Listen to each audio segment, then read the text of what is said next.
Hi guys, and welcome to the start of a brand new series made entirely using an AI app. This is Semajically AI. In this series, you will see a new AI story in each episode.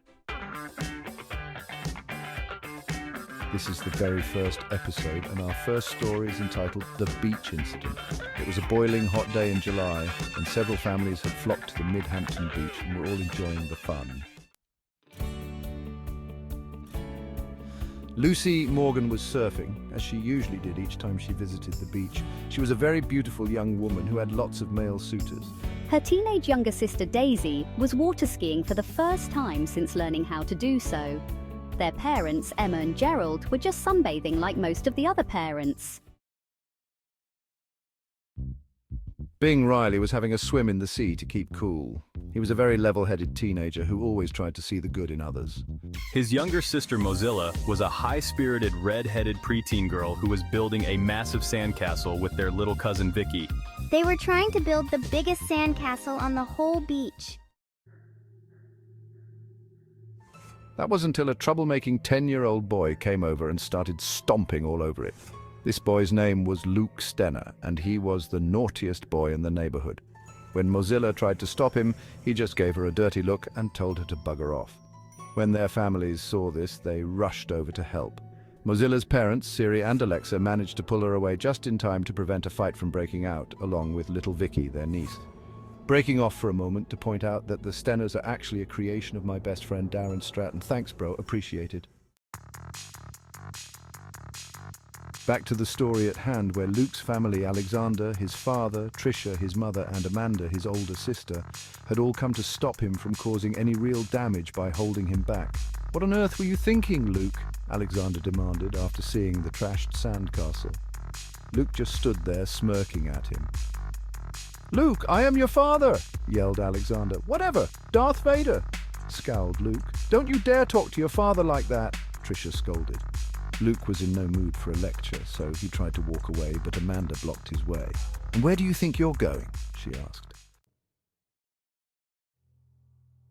This is when the incident happened, as Luke shoved her backwards and she fell into the sea. Luke was too fast for anyone to stop, as he rushed forward and grabbed Amanda up, grabbed her by the hair and dragged her crying into the water, where he started hitting and punching her around, and the two fought as they got out into the sea. Lucy and Daisy Morgan jumped in and tried to pull them apart, but were unsuccessful as Luke thumped Amanda, causing her to fall backwards and disappear under the water. She began to panic because she couldn't swim and disappeared under the surface. Lucy dove down and pulled her out, summoning the lifeguard who rushed over to help them, while Daisy caught a hold of Luke and dragged him back to the beach. She was furious with him for what he'd just done to his own sister. She scolded him, calling him a monster, and told him he belonged in prison. Luckily, they were able to save Amanda's life, but they had to send her to the hospital. Unbeknownst to anyone, a group of 4 very powerful people had seen the whole thing on their view screen and come down to see what they could do. The special thing about these 4 people was the fact that they were all immortal, and each had a different form of immortality. Stephen Marsh was also known as the Eternal Fisherman, whose immortality caused him to rapidly age and die, only to revert back to his youthful appearance and return to life. Amber Coleman, the medieval noblewoman who never aged, and respawned each time she died, and returned to life in a forest fully healed, and had to change her name every time this happened to protect her identity.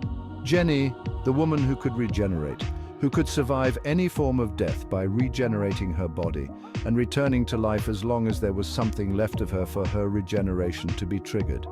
And a very mysterious male immortal whose immortality was just as much of a mystery as the man himself.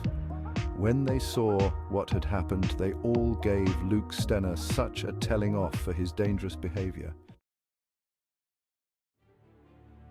He refused to believe them when they told him they were immortal, and decided to test it out on Jenny by grabbing a jagged stick and stabbing her through the stomach, causing her to splutter, collapse, and die, only for her stomach to regenerate, bringing her back to life.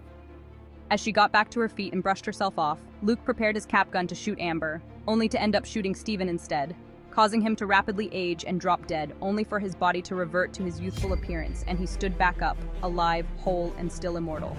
Now you've had your proof. You have to stop this dangerous behavior.